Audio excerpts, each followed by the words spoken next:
Good morning, everyone. Good morning. My name is Rick Graber. I'm the president of the Bradley Foundation in Milwaukee and current chairman of the Roundtable.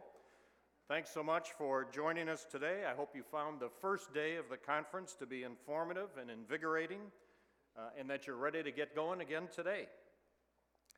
Before introducing this morning's session, I'd like to pause for just a few moments and say a few words about Adam Meyerson, the man who has been responsible for the Roundtable's incredible growth and success for nearly 2 decades.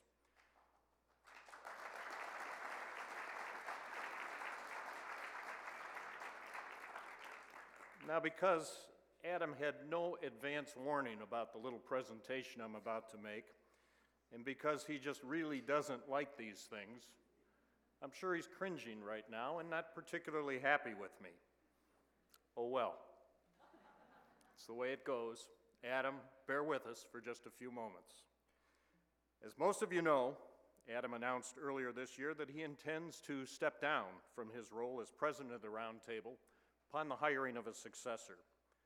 Since his arrival in 2001, Adam has truly strengthened the Roundtable's reputation as a champion of philanthropic freedom and donor intent, and has advanced its role within the philanthropic movement to strengthen our free society.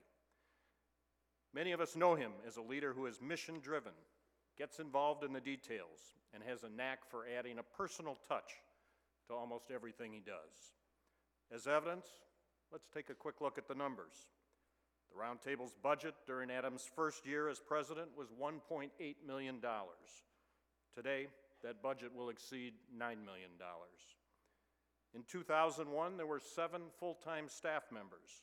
In 2019, there are over 30. Since Adam has been president, there have been a total of 1,601 member organizations of the Roundtable, with about 7,635 people associated with those members.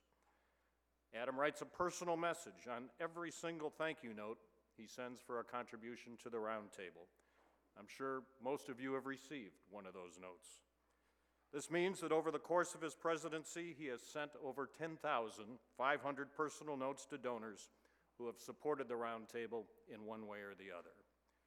The Roundtable has convened donors over 300 times under Adam's leadership in meetings that range from small, customized gatherings to meetings such as this, the annual meeting, that often reaches over 400 donors. His goal is to shake hands with every single person at the annual meeting. That means that over his tenure as president, he will have shaken about 6,800 hands. That's not including this year's meeting in Carlsbad.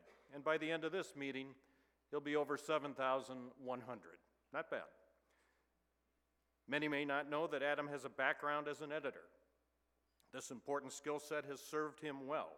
He has overseen the production of 111 issues of Philanthropy magazine, 28 guidebooks, and the Almanac of American Philanthropy, all of which he's personally reviewed before publication.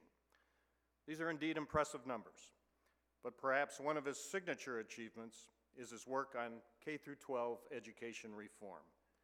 In 2003, Adam created a robust program for donors interested in this issue.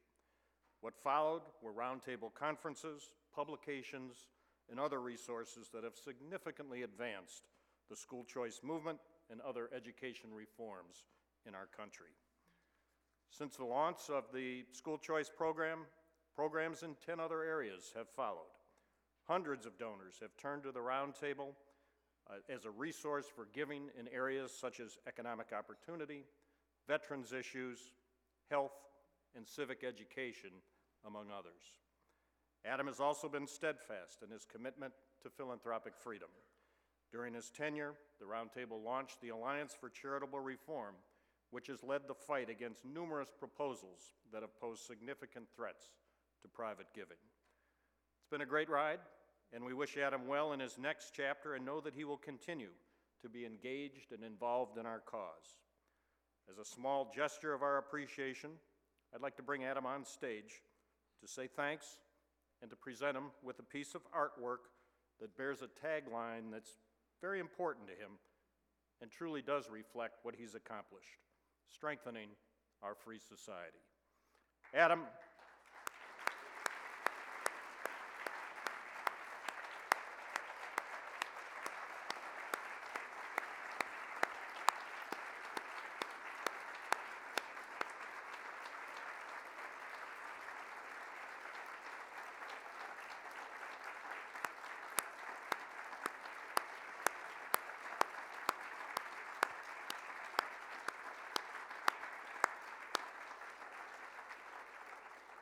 Adam, on behalf of your board and your colleagues and everyone here today, thank you very much. We know your work at the round table is far from done, but we just couldn't resist the chance to recognize you at this annual meeting. Adam Meyerson. You gonna forgive me?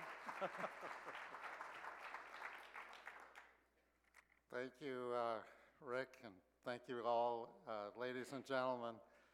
Rick was right, I do cringe at this sort of thing, but let me just say, and I mentioned some of this yesterday, it's been such a privilege to serve all of you at the round table.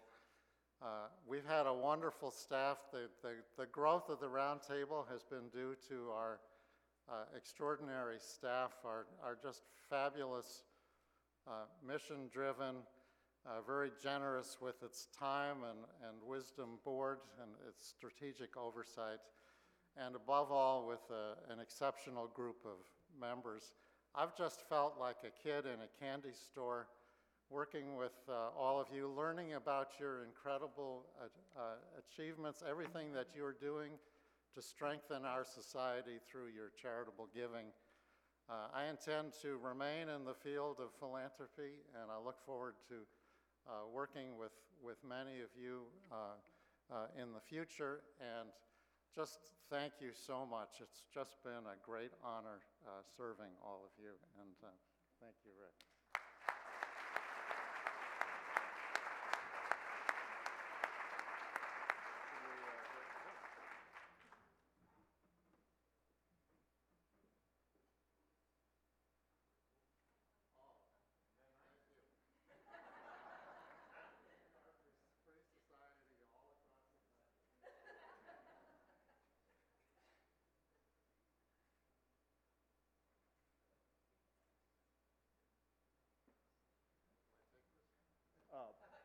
We'll ship it, Adam.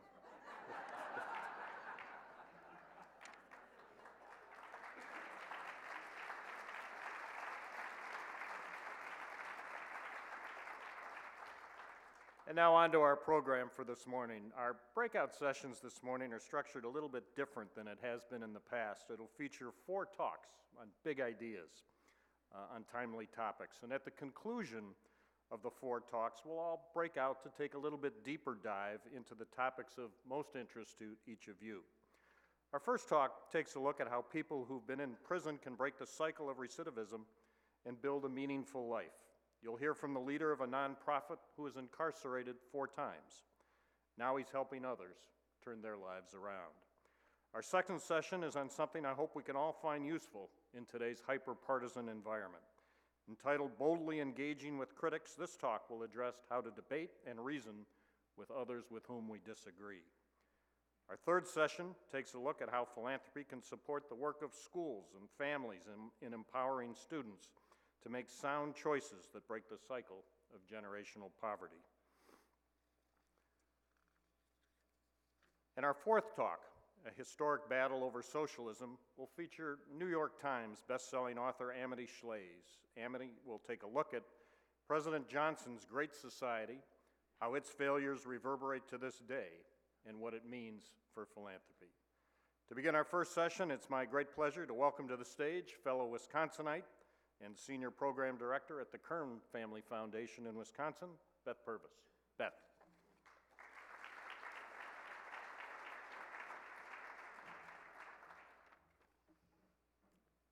Good morning. It's an honor and privilege to be here today to introduce Mr. David Durocher.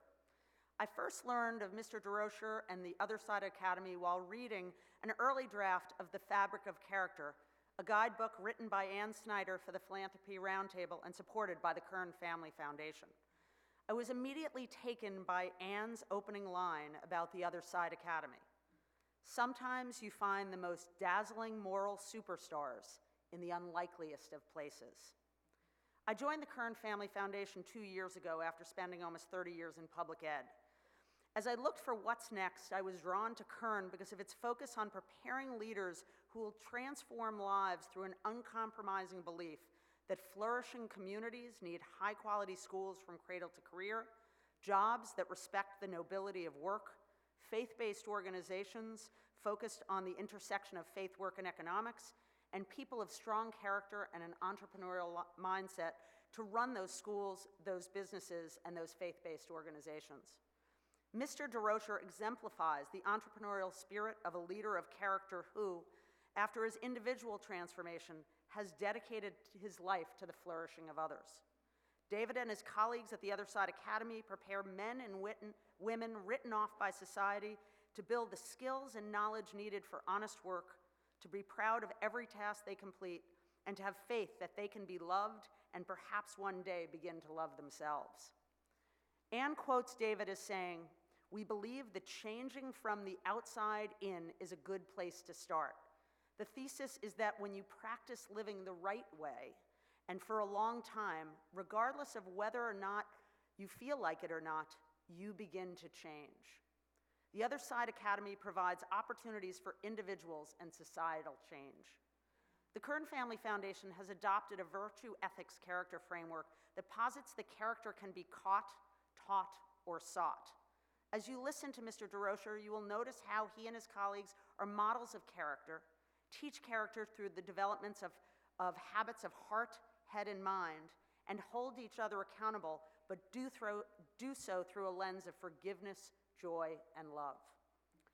The opening session yesterday spoke of upward mobility for the rising generation. Mr. Durocher and his colleagues address upward mobility by creating hope where there has been little, forging the pathway to success for adult men and women who have previously failed and are often viewed as liabilities to society rather than assets. Please join me in welcoming David Durocher to the stage.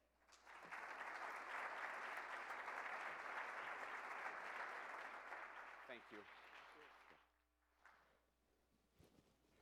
Once upon a time, all of us were 12 years old. I want you to stop and think for just one moment, what were you doing when you were 12 years old? Where were you? What were you doing? I was coming home from school and I was breaking into my dad's liquor cabinet and I was stealing his booze. I would come home as a latchkey kid, I would go in, I'd steal some booze, I would pour myself a drink, and I would add a little bit of water to the bottle so that my father wouldn't find out. That didn't last long. Eventually he'd come home from work, he'd have a drink, and he wasn't getting the desired effect he wanted, and he quickly realized I was. Either he was mad that he wasn't and I was, or he was mad that I was drinking. We still haven't figured that out. Not long after that, I started smoking cigarettes and smoking marijuana. Between the ages of 13 and 14, I did my first line of cocaine. This is in the 1980s. I'm in high school now. I'm doing cocaine. How does a kid my age support a cocaine habit? I literally stole everything you could possibly imagine, whether it was bolted down or not. I manipulated family, friends, neighbors. I did everything I possibly could to support a coke habit. I was the kind of kid that would literally go to school with a vial of cocaine, and this is chapstick, by the way, a vial of cocaine in his pocket. I would go to class, I would sit in the back. The teacher would be at the front, the teacher would be teaching, and I'd sit in the back and I'd open up my history book or my math book, whatever class I was in, and I'd pour the coke between the pages. I'd pull my big pen apart, and when he or she wasn't looking, I'd bend over and I'd snort coke off the pages of my book. It got so bad, I can't tell you how many counselors and therapists and doctors my parents were taking me to try to help me with this problem, but nothing worked. How I managed to graduate high school to this day is a mystery, but I did. Unfortunately, when I graduated from high school, I went from cocaine to methamphetamine, and that really is where the wheels started to fall off. I started doing meth, and I never set out to be a drug dealer, but I would just buy some methamphetamine and sell a little bit to support my habit, and before you knew it, I was getting arrested. My first prison term was 2 years long. I got out for 59 days. My next prison term was 5 years long. I got out for 60 days. So at least I'm staying out longer, right? My third prison term was 6 years. I got out for 4 months. And my fourth prison term was 10 years. So it was a 2-year prison term, a 5-year prison term, a 6-year prison term, and a 10-year prison term. Not because I was a drug addict, but because of my behaviors. Once I got out of that 10-year prison term, as you could imagine, I got busted again. I was in Huntington Beach, California. There was a helicopter involved. There was a high-speed chase involved. There was wanton disregard. There was a pit maneuver involved. And when it was all said and done, and they finally got me, and I tried to commit suicide by cop, I knew that if I got busted again, I was going back to prison for the rest of my life. So I took them on a high-speed chase. I didn't care. I went through the roadblock hoping they would kill me, just kind of hunkered down, and they didn't. They did the pit maneuver, spun me out of control, pulled me out of the vehicle, and commenced to giving me one of the worst beatings of my life, and I had it coming. When I woke up in jail and went to court for the first time, my sentence was 29 years. 29 years. I had already spent a large portion of my adult life in and out of prison, and now I'm going back to die there. After fighting my case for a long time in Orange County Jail, pre-sentence, the charges came down a little bit, and it went from 29 down to 22. And I was sitting in jail, and my parents stopped taking my call. I had lost everybody. I was tired. I was broken. I was scared. But what does somebody like me do in that situation? And I wrote a program called Delancey Street. Some of you are probably familiar with Delancey Street. It is a model designed specifically for people like me or people like us. And they interviewed me and they accepted me.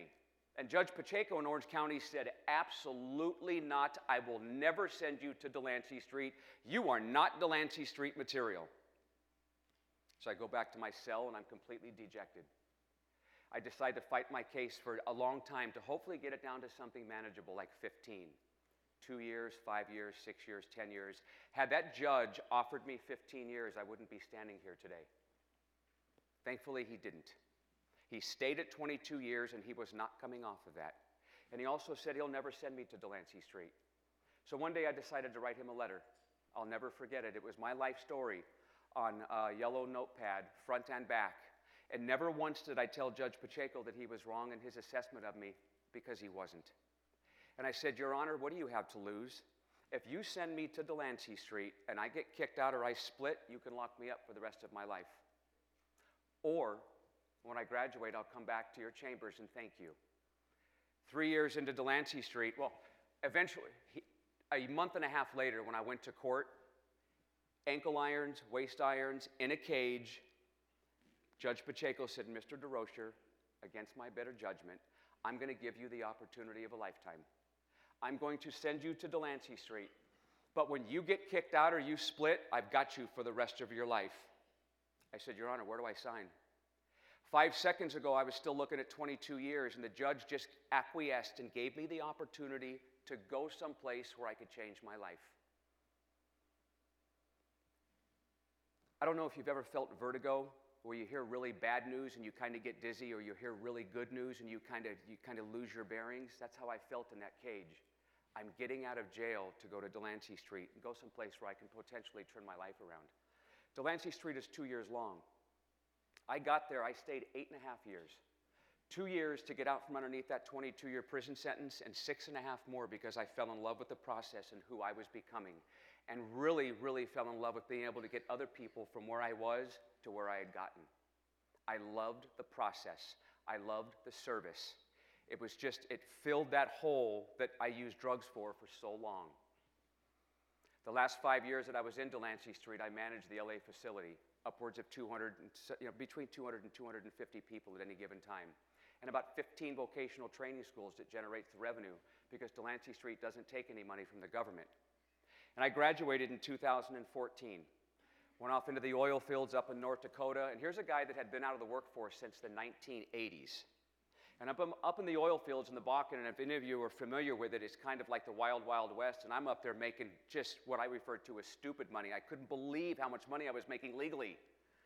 And I'm having an affair with my checkbook, and I'm just putting money in the bank. And I'm feeling really good about that part.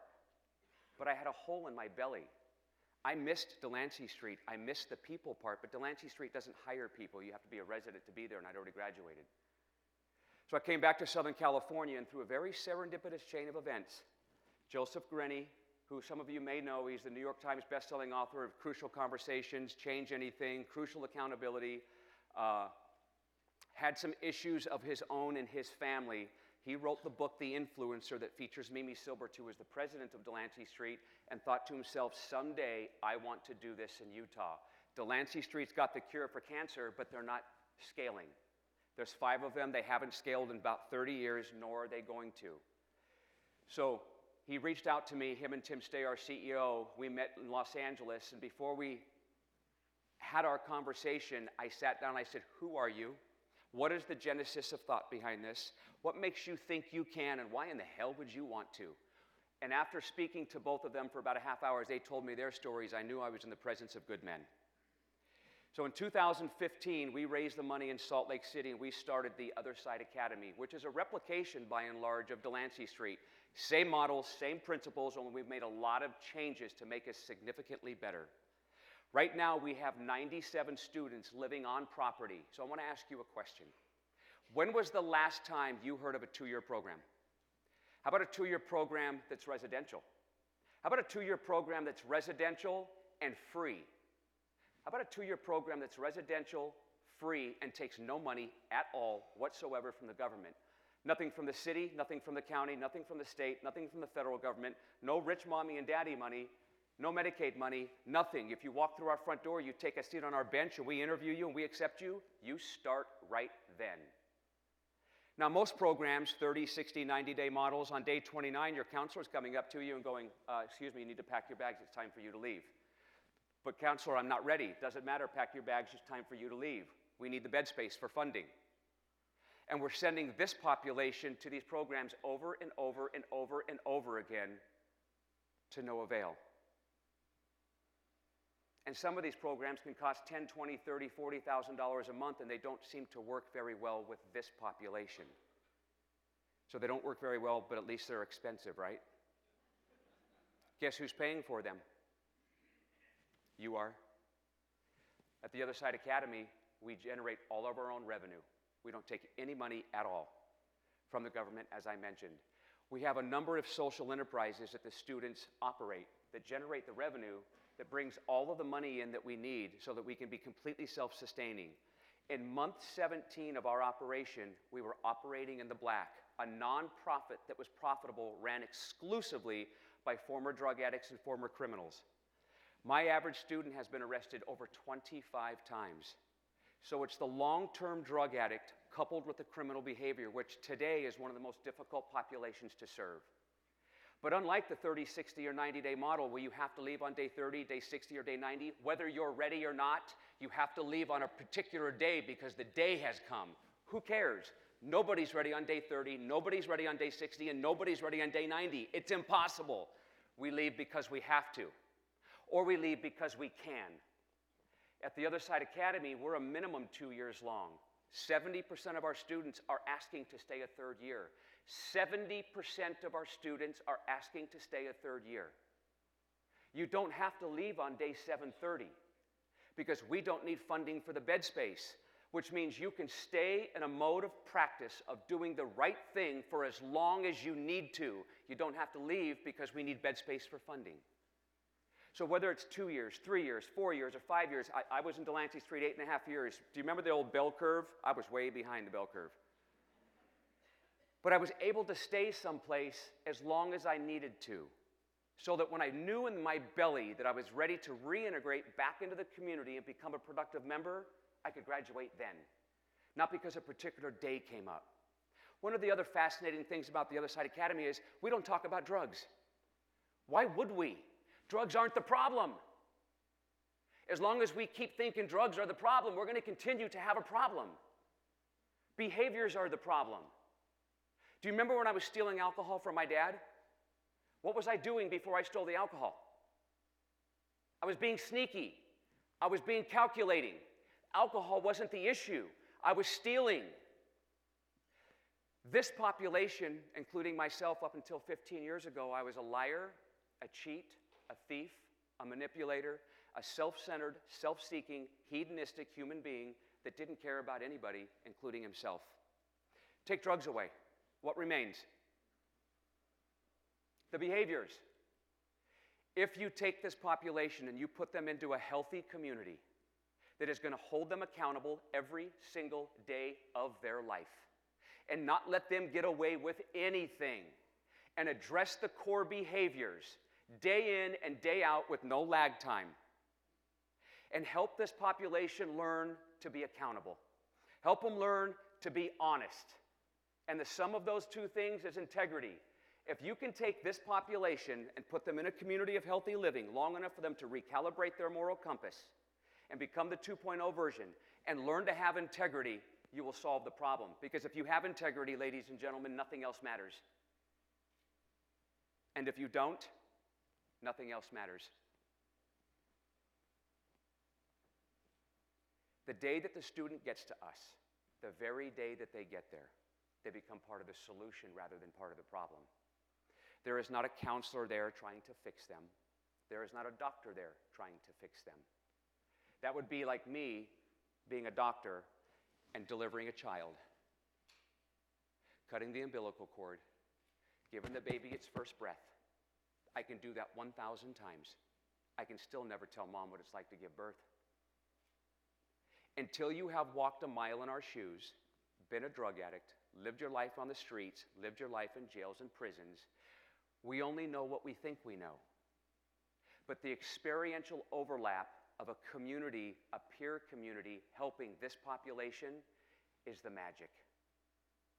At the Other Side Academy, there are no doctors, there are no therapists.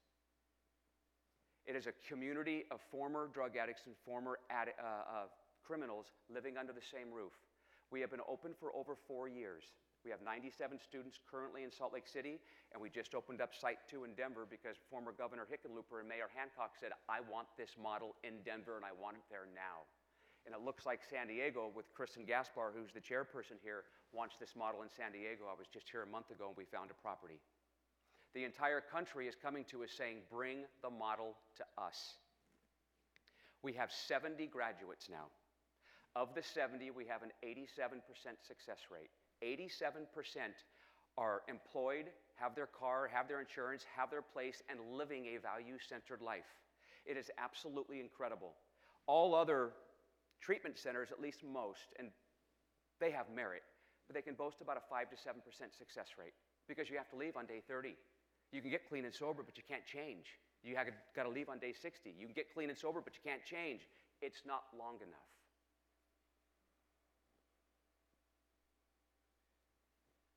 Programs don't change people. Happy House, Odyssey House, you name it, programs do not change people. Mine doesn't. Communities do. When you live in a community for a long time that teaches you how to live in a community, and our population have lived apart from for their whole life, now they learn to live a part of. It's the missing piece and the fact that there's no time limit. You don't have to graduate on a particular day. I mentioned that earlier. You can stay as long as you need to. The other way that you can come to us is you can write us a letter from the county jail. You write us a letter pre-sentence. We go into all of the county jails and do the interviews. If we accept you, you get a letter of acceptance. You take that to your judge, a lot like I wrote the letter to Delancey Street. And then it's up to the DA and the judge as to whether or not they're going to send you to the Other Side Academy in lieu of whatever jail time you have remaining or whatever prison time. The entire state of Utah welcomed us with open arms and said, where have you been? Because the current model and the current method isn't working. We need more therapeutic communities that allow this population to live there for as long as they need to change those habits, to change those behaviors. Drugs are not the problem, they're the solution. The problems are behaviors. If you change behaviors, you can change the world. This population in particular come in very flawed, with a lot of character flaws that need to be addressed. But if you put them in a healthy house, in a healthy home, and you make them responsible for themselves and others, where they call each other on their behaviors every single day, and we can talk more about that in the breakout session, how that works, it's absolutely amazing. We've been open since 2015. All of my students have been on adult parole and probation. We have never, not one time, go online, look it up, contact probation in Utah, not once given a dirty drug test to probation or parole. Not once. the house is that clean.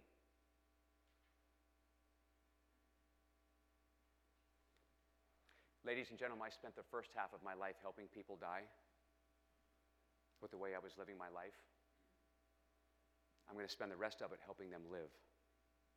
Thank you.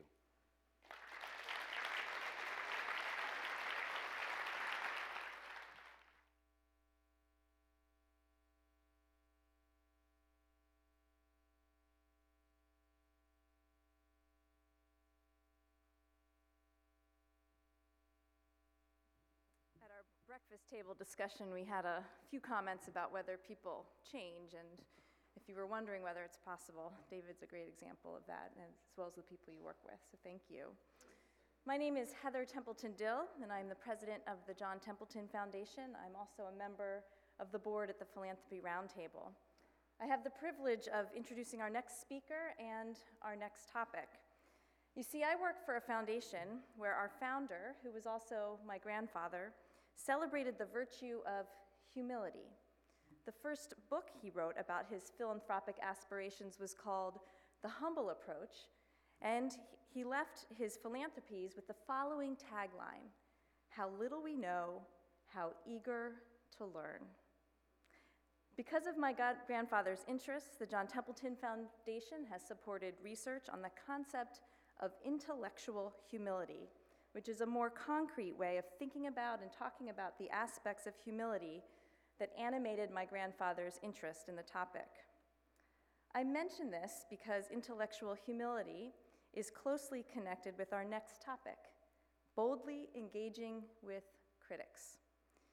Intellectual humility, at least the way we have chosen to describe it based on the research we have funded, encourages curiosity about what others believe and why. And intellectual humility seeks to cultivate a mindset whereby we believe that we can learn from those with whom we disagree, or that we can learn from our critics. Our next speaker, Mr. Larry Kramer, is on the forefront of this conversation. In fact, he's been on the forefront of many conversations and many philanthropic efforts throughout his career. He is a leading constitutional scholar who has been the president of the William and Flora Hewlett Foundation since 2012.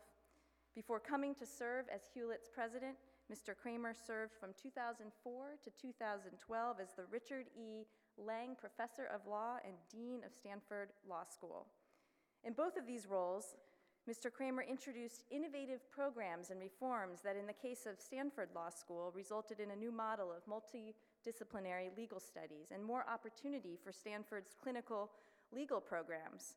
The John Templeton Foundation actually is proud to be a longtime supporter of the Stanford Religious Liberty Law Clinic. At the Hewlett Foundation, Mr. Kramer has been a leader in shaping public understanding of climate change and working to make educational resources widely available, including MIT's entire curriculum. He also played a key role in launching Hewlett's $150 million Madison Initiative, which aims to strengthen our democracy and our democratic institutions here in the US. Today, Mr. Kramer is going to tell us about Hewlett's pioneering effort to model what we at JTF call intellectual humility and what Hewlett has called listening with empathy. If you don't know about this program, don't do this now, but I encourage you to read Mr. Kramer's essay on this, which you can find at hewlett.org/listening-with-empathy. It's really good. It's a message that we all need to hear. On behalf of the Philanthropy Roundtable, please join me in welcoming Mr. Kramer. He is one of philanthropy's most thoughtful and effective leaders, and I think you will get a glimpse of that in the next few minutes.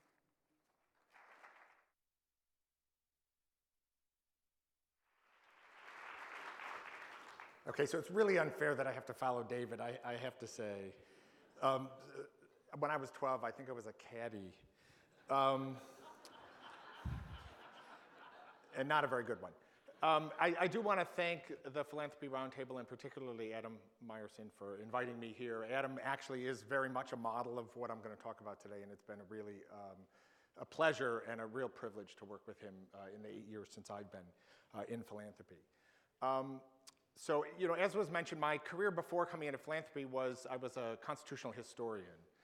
And really what interested me about that all along had been trying to understand what were the conditions that were necessary for popular government to actually exist. Because if you look closely at the founding and you asked any of the men who made that happen, what did they view as their greatest achievement? It would have been that they actually managed to create a republican government, something that 2,000 years of political wisdom said was not possible to do.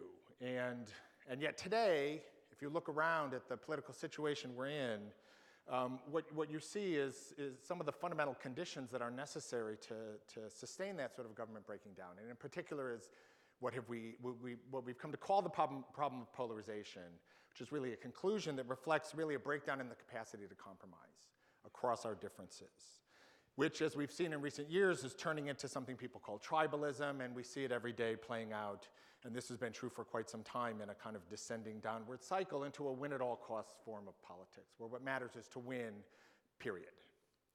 Now, this is a problem that we work on at Hewlett. We view it as separate. We have programs that obviously have goals in and of themselves, but the Madison Initiative really was an effort to stand outside of that and say, apart from sort of trying to batter the other side into submission or win in some way, how do we really create a situation within our political system where people can actually talk to each other across their differences and come to the kind of conclusions that are necessary? And why, the reasons why for that seem, to me at least, natural and obvious. That is actually the assumption that's built into our Constitution, right? It's not just that the Constitution itself was a product of compromises across incredibly violent disagreements over issues of principle that far outstrip anything that we're dealing with today. But it's also the actual theory of the Constitution, right? Madison's theory of the Constitution, which is what we take to be and was taken at that time, there's a reason he's called the father of the Constitution, was the notion that we're going to take this, we can never have a republic that's small enough to be homogeneous, so what we're going to do is we're going to make it bigger. We're going to make it big enough to take in all sorts of interests and beliefs and differences and passions, and we're going to create a process then that's going to force those people to compromise with each other, and that actually turns out to be the solution for making popular government work. But it's also, to be quite honest, sort of an idea that grows out of my own training as a lawyer. I assume there's a fair number of lawyers here. There always are. When I was dean, I used to say to the students at the graduation that what we hadn't really taught them very much law. I mean, there's a lot of law. They learned a little bit of it. But what we had really taught them above all was how to see an argument on the other side in its most favorable light, in its strongest light, right? That what we were really trying to teach them to do, and it's a skill that it doesn't require specialized training, but it helps to get some. But it's really the skill to be able to see what it is about an argument that seems to you obviously wrong, how it is that someone on the other side can see it as both right and reasonable. And if you can understand that, then you have the chance to be a really good lawyer. So I've called this listening with empathy because it's not just listening. The empathy part means really understanding what it is about that argument that has somebody else seeing it as something that's reasonable and right. So why is that a good thing? For lawyers, it's obviously a good thing because actually, contrary to what, I remember when I was a little kid and I would argue all the time, and my mom would be like, oh, you should grow up and become a lawyer. It's actually not what lawyers do, argue, mostly. Mostly what lawyers do, actually, is negotiate and compromise. Whether it's in litigation or, which is itself only a small part of law, or what most lawyers do most of the time, it's really helping clients figure out how to make deals, how to come together, how to find common ground so that they can do something with somebody else who may have different interests. But more generally, the ability to listen with empathy is good for a number of reasons. First, your own argument is going to be better if you really understand the argument on the other side, right? Understanding what it is, where the actual strengths may or may not be in that argument is going to make your own argument stronger. You're also going to be able to take on then the argument on the other side better if you've taken the time to really understand what about it might seem strong. More importantly, you're more likely to be able to find the kind of common ground that's going to be necessary if you have taken the time to understand how an argument seems reasonable to somebody else. And even if you don't get to the point where you find common ground to agree, it's likely to bring the temperature down so that the disagreement you have isn't one that has to turn into a knife fight. Now, there are people that I talk to who seem to think that this notion of listening with empathy is in some sense a betrayal of principle or inconsistent with the idea of caring passionately about an idea, and it just isn't. There's no inconsistency between caring passionately about the ideas that you hold and still taking the time to understand how somebody else, who may also care passionately, can hold a different set of ideas. and try and understand what those are. There are, of course, some issues that call for outrage in response. But the idea is those should be as few as necessary rather than as many as possible. And listening with empathy helps us do that. To me, when I look around today and I see the kind of disagreements that we have, it just strikes me as insane. The difference between a 36% and a 39% marginal tax rate just is not the difference between slavery and freedom. It's not the difference between capitalism and communism. It's a 3% difference in a marginal tax rate with some consequences, I grant you, with implications, and we should talk about those. But it's not a live or die issue. If we want to have a functional democracy, we must recover this ability, because if we don't, I guarantee you this democracy is over. That is something that 2,000 years of history teach us. It's a responsibility that each of us has, although especially our political leaders, who I should say on all sides are modeling this the least these days, but it is a responsibility that each of us has in all of our encounters around the issues that go to the self-governing society we're trying to have. And instead, what we increasingly see are ways of supposedly engaging with arguments on the other side that are really ways of not engaging at all. And part of what got me going on this, there was a classic one, we've all seen this over most of our lives, the sort of straw man argument where I take the weakest version of your position, I demolish it, and then pretend that I've actually demolished your position.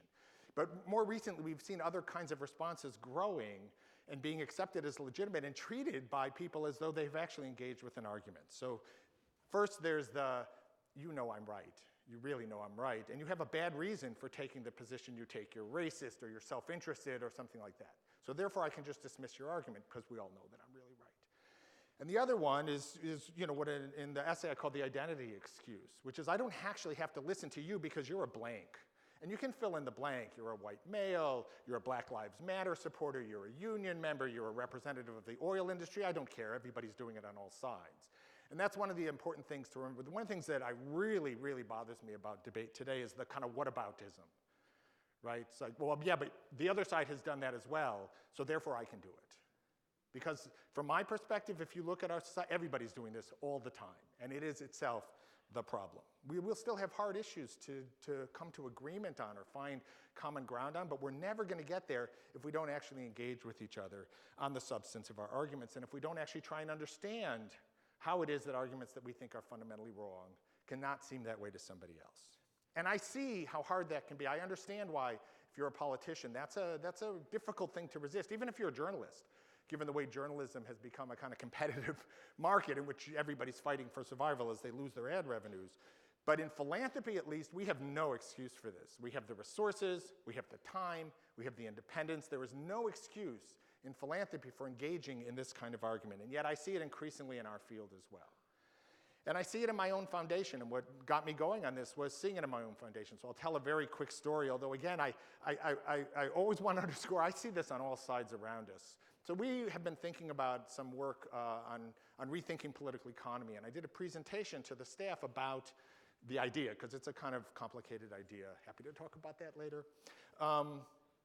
When I finished, someone on the staff raised their hand and said, well, yeah, of course economists took that position, just look at them, by which this person meant they were all white men.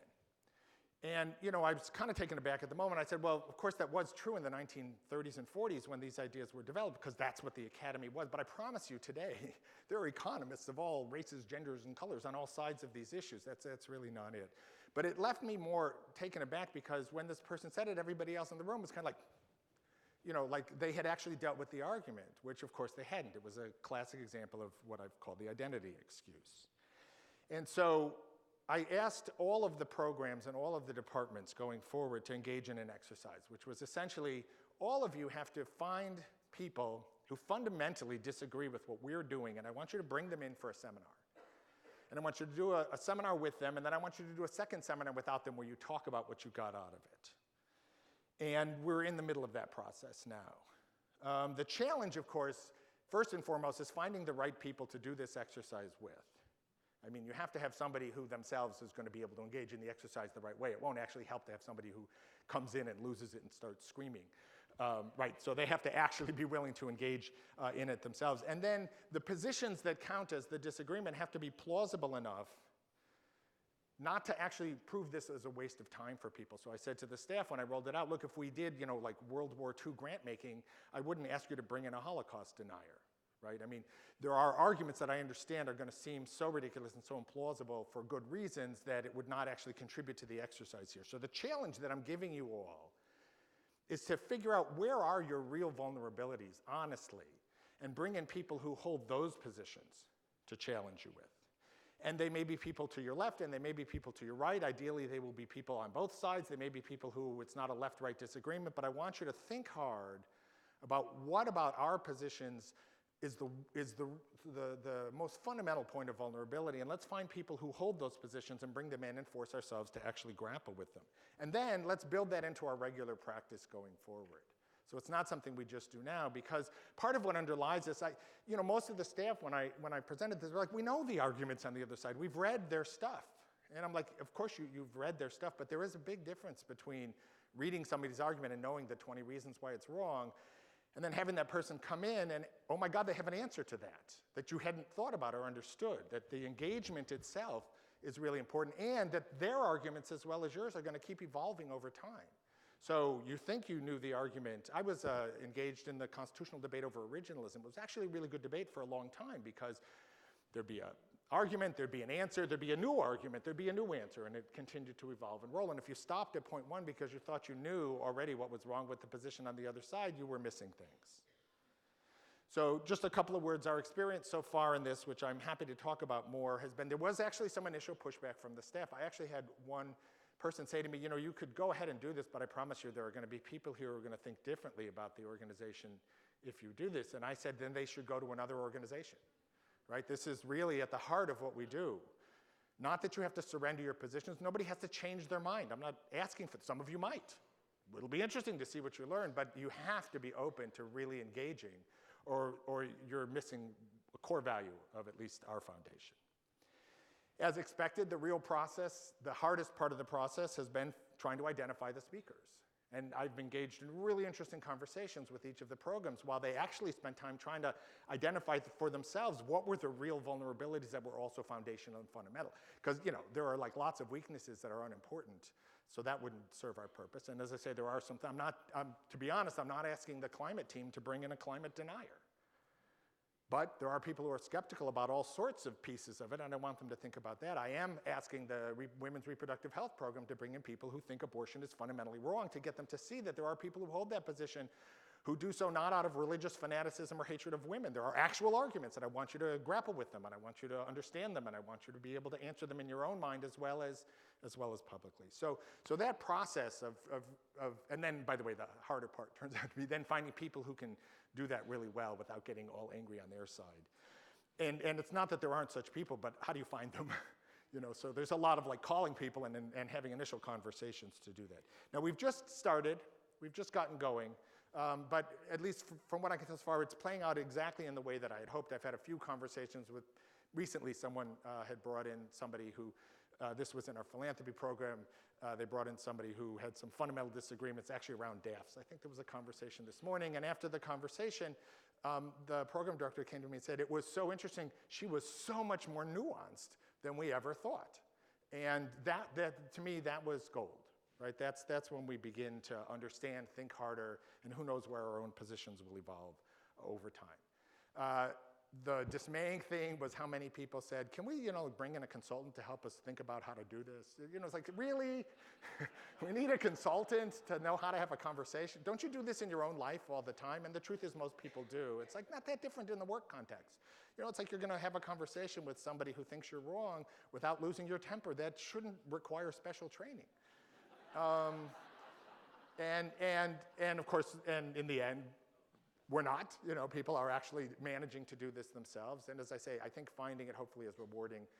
The next step will be, how do we build this in as a regular part of our ongoing practice? And then how do we sort of get the rest of our sector and then the rest of the world to understand how important this is and to do it? So thank you very much.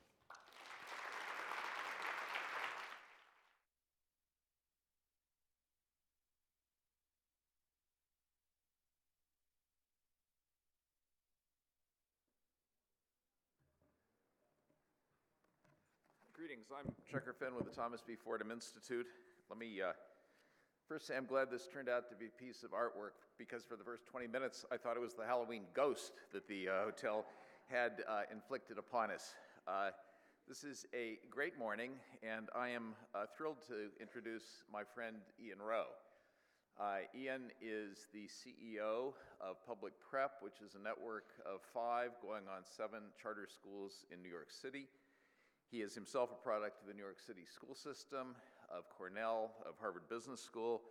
He's got an unusually varied resume, including Teach for America, the Gates Foundation, the White House.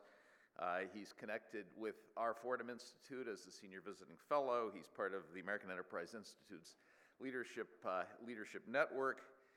And he is going to connect up in, I think, a very interesting way with the first 2 speakers, because the topic that Ian is tackling, which is positive life choices in order to have a successful life, addresses both the kinds of challenges that David Durocher described in his early life and how to prevent them, and it also takes on one of the most taboo topics in America today, the kind that's likely to provoke you critics and hostile, closed-minded people, which is things like family structure.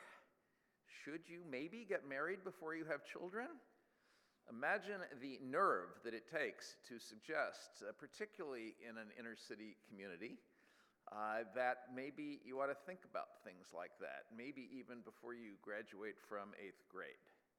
So I think this is going to link up in a way I hadn't even realized before we got to this point in the morning. We're also going to have by far the most interesting breakout session a little bit later, and you should come to it. If by any chance you can't, you've got 2 alternatives to learn more.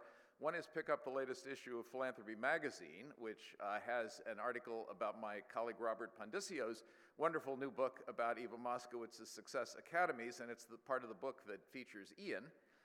Or just click on one of the attachments to our breakout session, and you will see a paper, a chapter that Ian has written for a book that Mike Petrilli and I have edited that Heather's Press is publishing this winter, the Templeton Press, called How to Educate an American.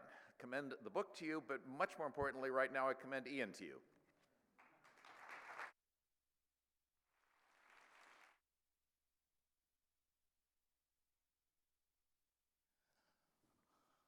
Good morning.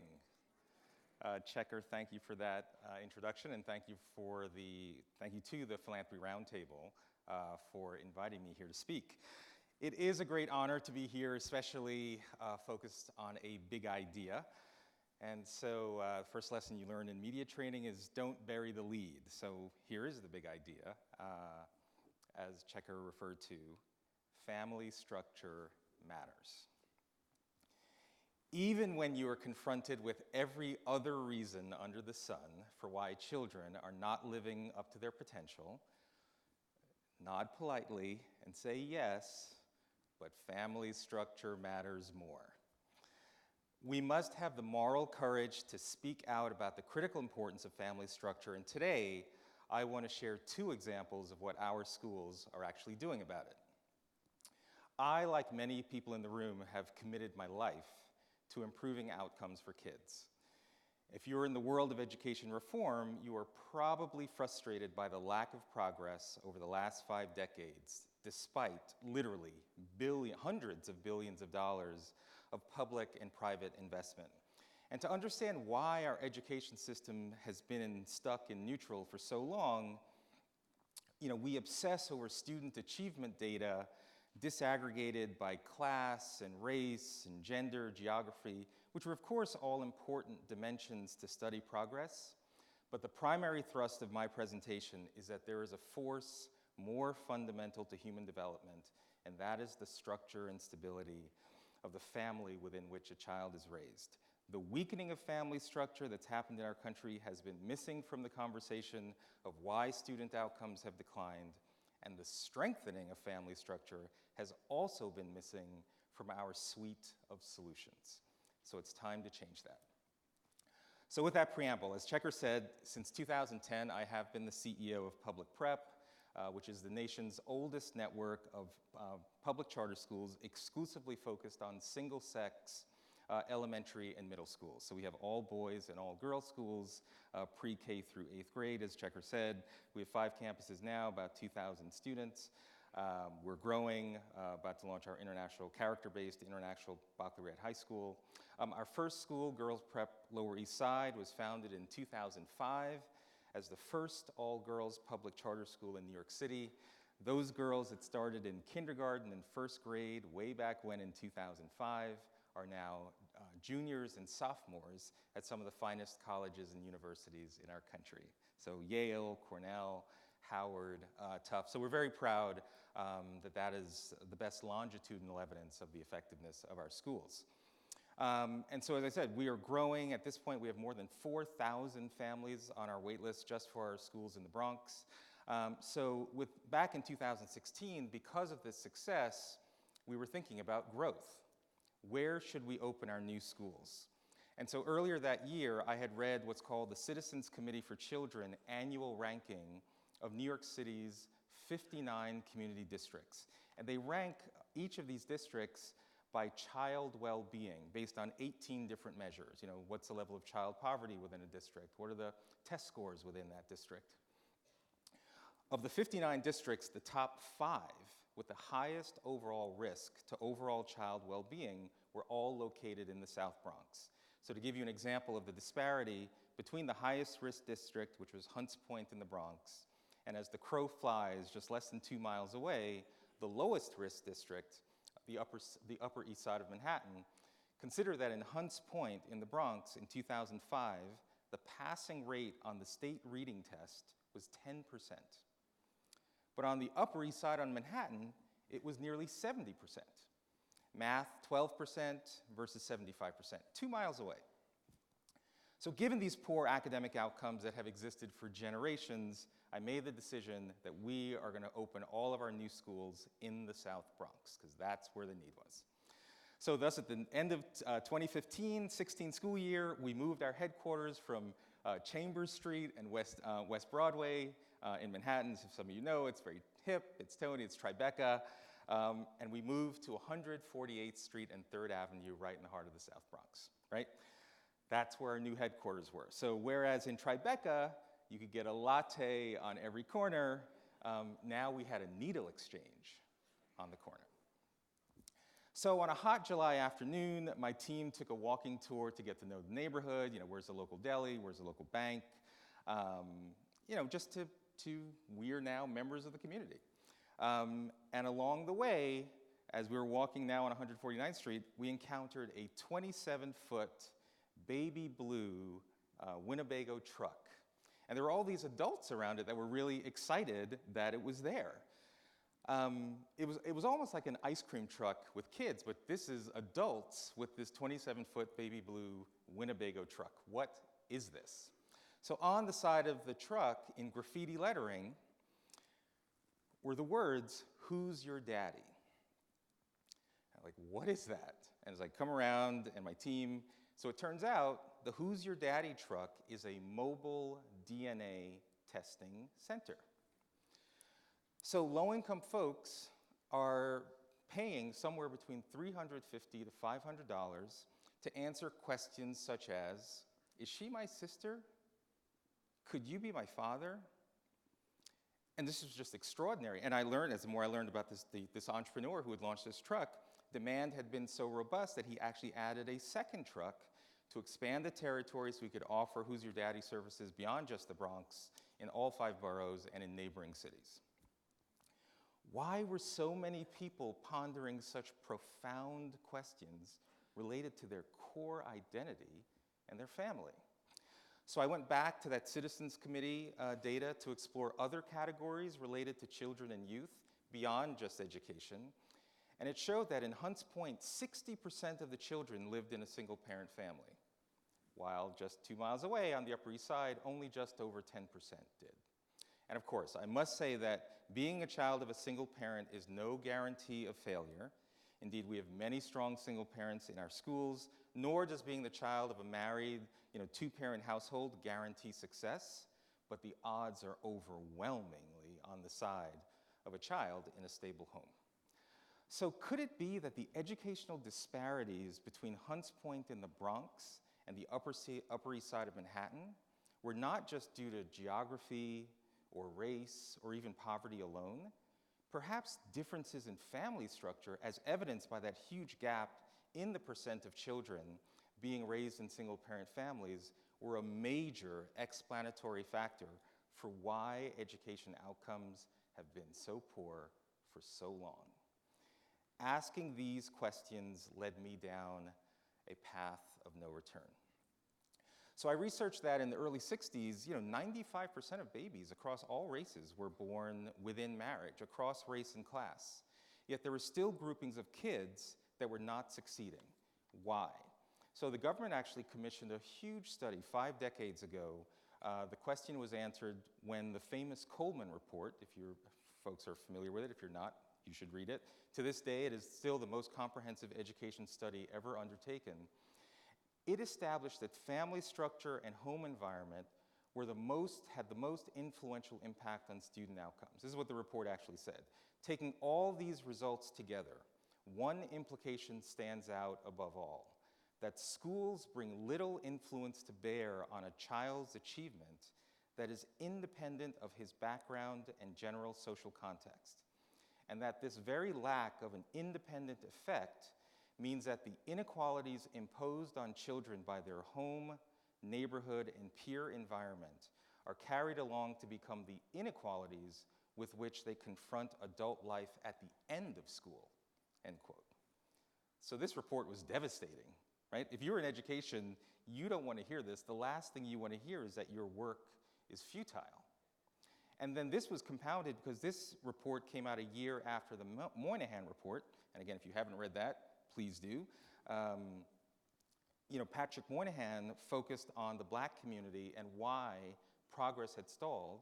And in that report, he wrote, quote, "At the center of the tangle of pathology is the weakness of the family structure. Once or twice removed, it will be found to be the principal source of the aberrant, inadequate, or antisocial behavior that did not establish, but now serves to perpetuate the cycle of poverty and deprivation," end quote.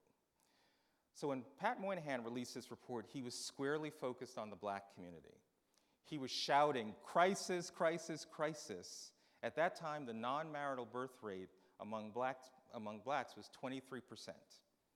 That number among blacks now is 70%.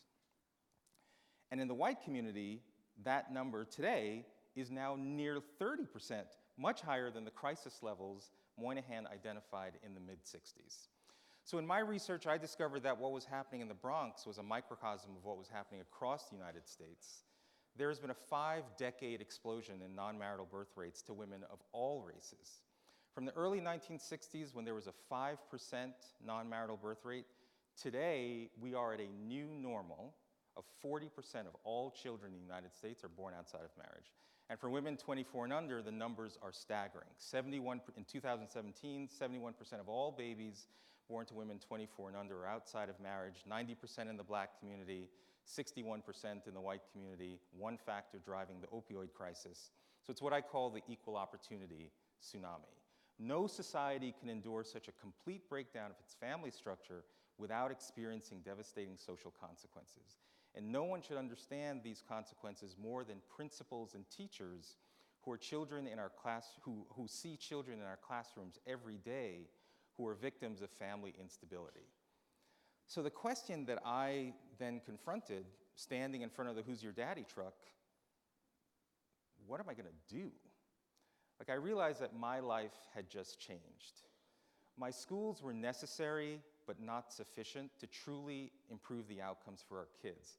I not only needed to have the moral courage to talk about the importance of family structure, I also had to leverage my unique position as someone actually running schools to demonstrate a tangible example of what schools can actually do to strengthen families and thus improve outcomes for communities. So here's what we decided to do. We asked 2 big questions. First, what should we do for children who are currently being raised in fragile families even before they enter formal schooling? And then second, what should we teach our graduating 8th graders as they embark upon high school, college, and young adulthood about the series of life decisions that will give them the greatest shot at success? In answering the first question, we invoked our philosophy to start early with the end in mind. If you come to our schools in the morning, you'll see every child is greeted by the principal. It's really wonderful. And often you'll see maybe a mom coming, maybe she drops off her 2nd grader, she'll have a toddler in a stroller, and because we have sibling preference, we know that a few years from now, that toddler will be coming to our school. So we've created a first-of-its-kind partnership, a 2-year home visiting program with Parent Child Plus, where now, for 2 years, an early learning specialist will visit the home of that mom, sitting with she and her toddler, for 2 years, 2 times per week, 30 minutes per visit. An early learning specialist sits and helps build the capacity of that parent to become the at-home reading coach. You get a new book every week, make sure you turn off the TV, build a library at home, and we're already seeing evidence that this kind of initiative is building not only the toddler's vocabulary, but the parent's ability to support the toddler and the child at home. It's an example of how a school district or a charter network cannot be passive, and how do we be active to change the outcomes and strengthen the foundation of our very young children. So we love this partnership with the Parent Child Plus program. It's a game changer. But as much as I love it, we will never be able to train enough early learning specialists to go into the home of our kids. How do we stop all of this from happening in the first place? So that's why the second question we asked is so important. What should we be teaching our graduating 8th graders? They are about to leave us and enter a period of life that the decisions that they make will have lifelong consequences, positive or negative. And so here again, research helped. We looked at data. So most people study failure. We like to study success. For people who've been low income and entered middle class and beyond, when you look at that data at scale, is there anything that is a pattern amongst those people? Are there common behaviors that explained that transition? Turns out there are.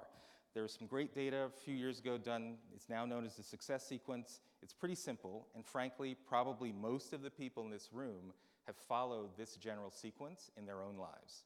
If you finish your high school education, get a full-time job of any type, just so you learn the dignity and discipline of work, then marriage, then children, 97% of the time, you are not in poverty, and the vast majority of the time, you're in the middle class or beyond. That's stunning. And this data has now been replicated in multiple different studies.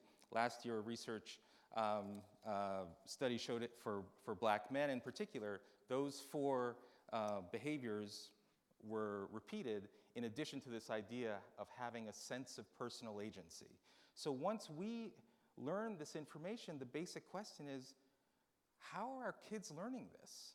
In most other communities, such as where I live with my own 2 children in Pelham, where it's dominated by 2-parent households, there isn't a need for the school to teach these things because almost by osmosis, you're seeing it embedded in your family, your religious institutions, your civic institutions.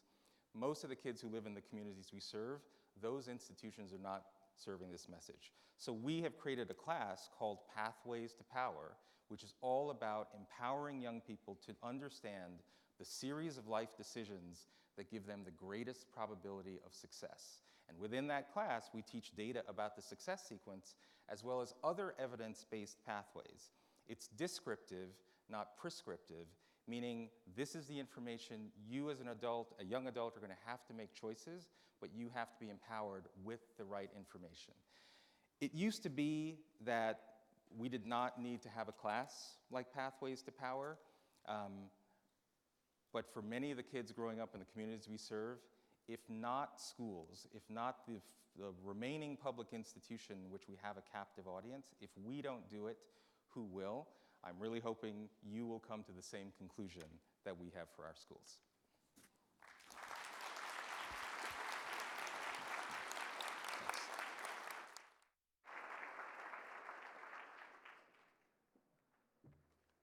Wow. Is anyone else feeling inspired? My name is Elise Westhoff, and I am the Executive Director of the Snyder Foundation and a board member of the Philanthropy Roundtable. and I have the honor of introducing our next speaker. In this era of immediate gratification, we're constantly inundated with attempts to grab a quick moment of our attention in a distracted world. Substance, logic, and restraint are rare. The desire to solve the most challenging issues facing our country now often outweighs the sense of responsibility to do so thoughtfully and effectively. The winners in both the political arena and the court of public opinion are seemingly those who present the solutions that sound nice, whether or not the facts line up or downstream consequences have been considered. This morning, I'm honored to introduce an individual who encourages us to exchange empty idealism for rational solutions and to identify heroes who are willing to fight for truth and principles, whether or not they are popular. Our next speaker, Amity Shlaes, has authored 5 books, with her 6th, The Great Society, to be released next month.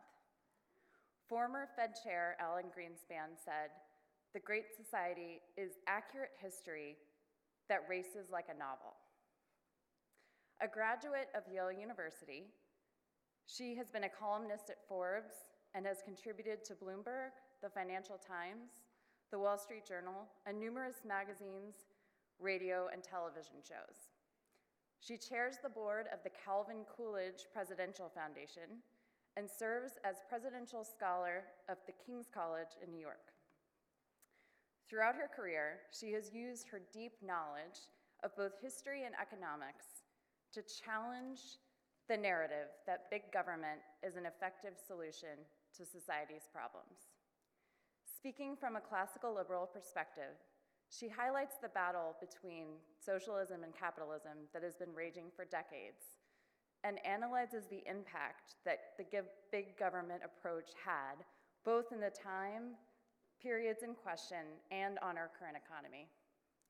A powerful storyteller, Amity connects us to the people who shaped history during these periods and argues convincingly that pushing big government over private sector solutions harms the very individuals we seek to help. I can't imagine a more timely topic for us to discuss today. Please welcome Amity Shlaes.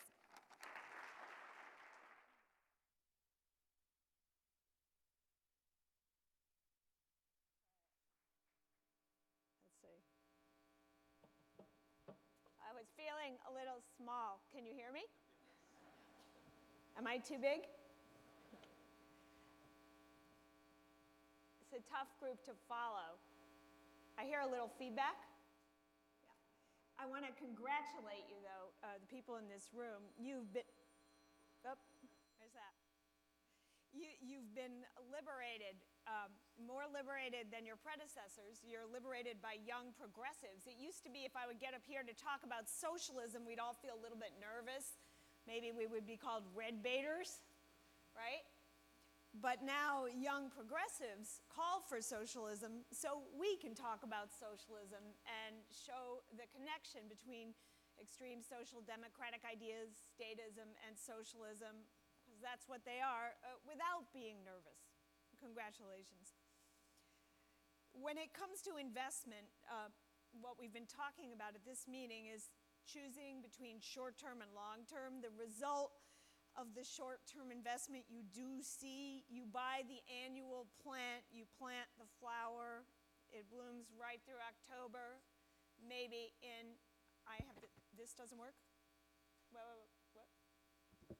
Can you hear, is that better? Okay, so let's forget about the lavalier. Right through November, right? An annual, a short-term investment. The longer-term investment sounds worthier, but it's just a tiny stick, a perennial plant, or a seed, a theoretical seed that you're planting, and you may never live to see your seed flower, and for all you know, your long-term investment may not flower, and your investment and you will be forgotten, right? That's the fear. So today I'd like to tell you a story that ran differently. It's a story about a company a man, the man's long-term investment to halt a new threat, socialism, and it starts in the 1950s and ends in the 1980s. It's a story about bitter failure, no way around it, but it's also a story about unexpected success. It's actually a story some of you already know, but might appreciate hearing once more given the current political environment. The name of the company was General Electric. And in the 1950s, GE rode high. Every year, Americans bought more TVs, more radios, more freezers. GE came up with products people loved. Who could resist the pedal pink Model C 400A clock radio? It was also available in Rally Red. Or the library, I like the name, the library deep freeze, which stacked vertically like a bookshelf, so the housewife retrieving her TV dinner did not have to bend down too far. GE, of course, also built big things. Turbines for the Tennessee Valley Authority, the hydrogen fuel cells for the Gemini space program. It wasn't just a company, GE, it was an icon. Americans trusted General Electric, it was said, just as they trusted the game of baseball. A good company that followed the rules. The essence of America. Progress is our most important product. Do you remember that logo?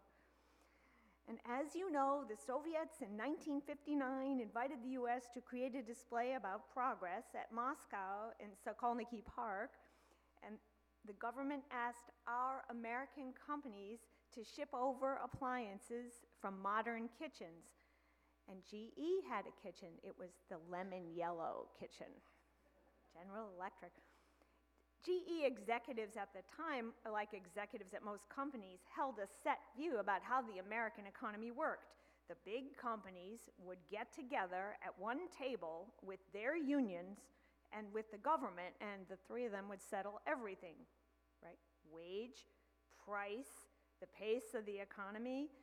Sure, the wages might be high, but we in America could afford that. Who would ever compete with us? Not Europe, not Asia. Asian goods were shoddy goods. They couldn't compete with our radios or cars, subpar. And in the opinion of most executives at GE, especially most younger executives, that table system of the big three setting the economy worked fine. Cooperation from the top. But there was one lonely executive at GE who saw things differently. The name of this man was Lemuel Ricketts Boulware. Boulware believed growth didn't come when three parties got together at a table and wrote some orders. He believed growth came when the lone scientist in a shoddy little lab somewhere, some kind of dump, came up with an idea like a light bulb. Thomas Edison, GE. Boulware believed this arrangement of company, government, union, he thought it was creeping socialism. It was a loaded word, but he said it. And the result could be socialism. And in fact, socialism, in Boulware's mind, was already killing American competitiveness. The reason our 59 kitchens were better than Russian kitchens in 1959 was those original long-term investments by Thomas Edison. The reason companies had thrived so far was that our goods were affordable, but the high wages and prices everyone was agreeing to were not competitive. Boulware told everyone that our high wages in the future would make America look different. In the end, the foreign countries would make better kitchens, or light bulbs, or automobiles, or dams. It was the God-given assignment of a pristine company like GE, a national hero, to inspire America and save capitalism. The problem was urgent, Boulware said. The current rapid trend has got to be changed or we are through with everything we cherish. That's the way he talked. Okay. The younger executives at GE found Boulware ludicrous. Capitalism didn't need any saving as far as they could see. Bulwer was a red baiter, they thought. He wasn't modern, he irritated them. Outside the company, some in the press agreed. Bulwer, Fortune magazine wrote, was a figure who combined the folksiness of a Kentucky farm background with the fervor of a washing machine salesman. The other executives at GE did not worry. Bulwer was approaching retirement in Delray Beach. By 1960 or 65, Bulwer would be out. Let him rant from his lazy boy at his television. That will be fine. He will be gone. Still, Bulwer determined to use his final years at General Electric, his final hours, to make a long-term investment in saving the future. GE's and America's. He spent millions of GE funds producing pamphlets explaining the value of markets and freedoms. He mimeographed. He taught employees and their wives the names of Adam Smith and Henry Hazlitt and Mises and Hayek. He preached that socialism didn't have to come from Russia to do damage. Even a little bit of socialism, compromise of social democracy, could slow America down. He warned the towns where GE operated, which would be, at first, the Midwest and the East, that the high wages might force the companies to leave. One of those GE towns, by the way, was Pittsfield, Massachusetts, and Bulwer wasn't shy when his department talked to Pittsfield. Grass will grow in Pittsfield, he said, if Pittsfield didn't understand that companies couldn't pay too much for wages. Bulwer used new media, in that case it was television, to reach the people, creating a Sunday show that some of you remember called GE Theater to showcase traditional American values, including capitalism, and he hired an aging actor to spread the word. The actor, and again, you know who he was or you don't, either way is okay, was a New Deal Democrat, but Bulwer thought he had potential. If you showed the actor common sense, and this is what we do in our work now, maybe the actor would get it and form his own opinion, show him the evidence, as Mr. Rowe said. Bulwer and GE kitted out a special GE house for the actor with all those modern appliances, sort of like the Moscow kitchen. Bulwer personally trained the actor in Adam Smith, John Locke, Madison, and Alexis de Tocqueville, very important. And the others, the young GE executives, they didn't like this actor. He was a Hollywood propagandist as far as they were concerned, and they complained about him. Maybe we should put a muzzle on him, check all his speeches before he talks. But while Bulwer was there, not retired yet, these younger executives couldn't stop Bulwer or his actor. With GE Theater, GE mounted educational shows, even moralizing shows about the danger of communism. You may recall an episode with the actor where he played a Soviet major in a Hungarian town during the clampdown. Bulwer sent his actor to all the GE plants to give speeches so workers could understand that unions often and socialism threatened their towns. Gradually, the actor changed. The actor did see the common sense of it all. Some unions were good and some were unreasonable. That was the bottom line. Maybe capitalism was pretty interesting. The actor had a young son named Michael, and he bought his son some shares of GE stock. The actor internalized the lessons. He wrote speeches. He said, be careful if your freedoms erode. Healthcare is a sneaky way to expand the state because no voter, the actor said, wants to be seen turning down public healthcare help for someone who needs it, right? But once you have a little bit of public health care, say health care for the elderly, well, pretty soon you're going to have national health care for everyone, he warned. He spoke too about the Tennessee Valley Authority, which was, after all, a government creation, and he said it was a bad idea. This is interesting, because the TVA was GE's client, and nonetheless, the actor warned power companies could innovate faster when government wasn't making decisions about how those companies operated. The years 1960 and 1961 brought a blow to GE. The Justice Department started to investigate the company.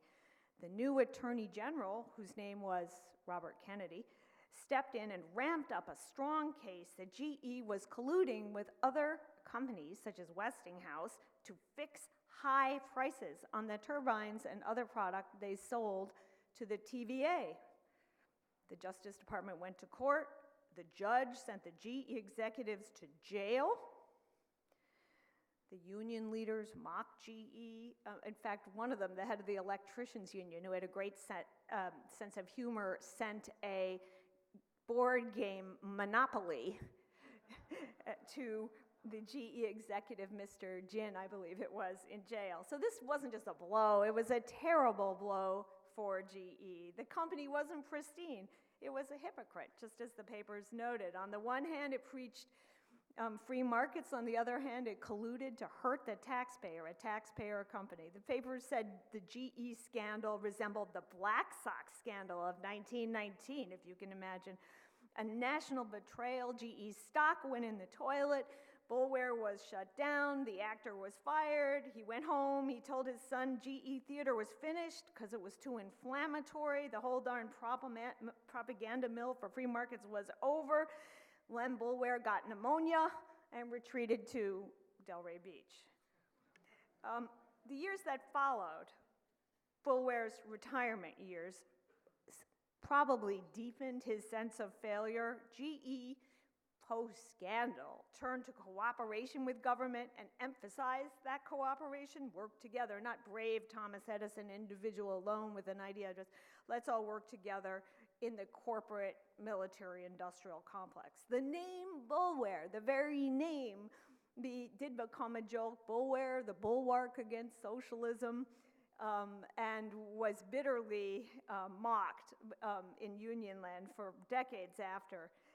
The other news from the TV mocked Boulware too. American voters didn't turn away from socialism or statism or social democracy or democratic socialism, whatever you called it, as he hoped. They thought socialism was a neat idea, right?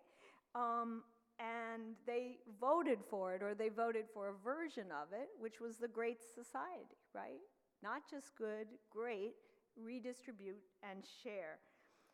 Johnson and his Great Society did create the beginnings of national health care through Medicare. From the outside, it looked like President Johnson and Walter Reuther, who's a hero in my book, albeit a flawed one, were best friends, right?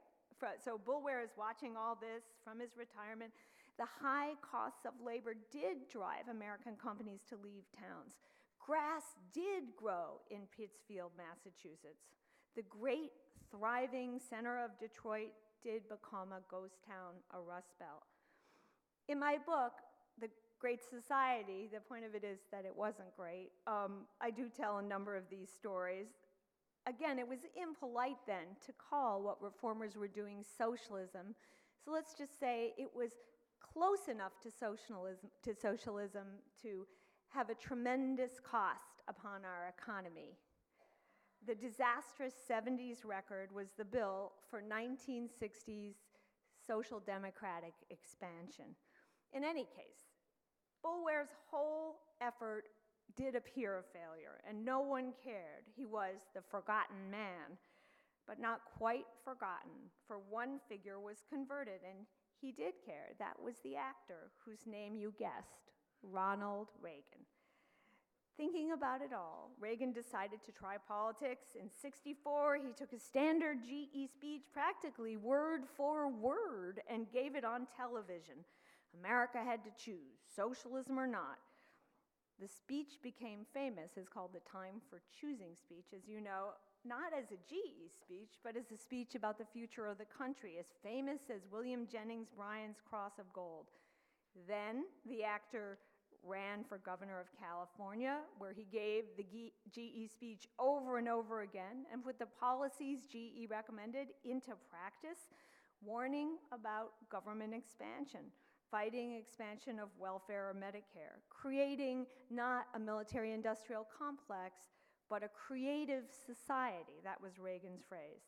And finally, he ran for president and won in 1980. The entire revolution that Reagan brought, Morning in America, came out of those little pamphlets, the little propaganda mill of Lem Boulware that he had so carefully prepared. Boulware's long-term investment had paid off to a magnitude that was near unimaginable.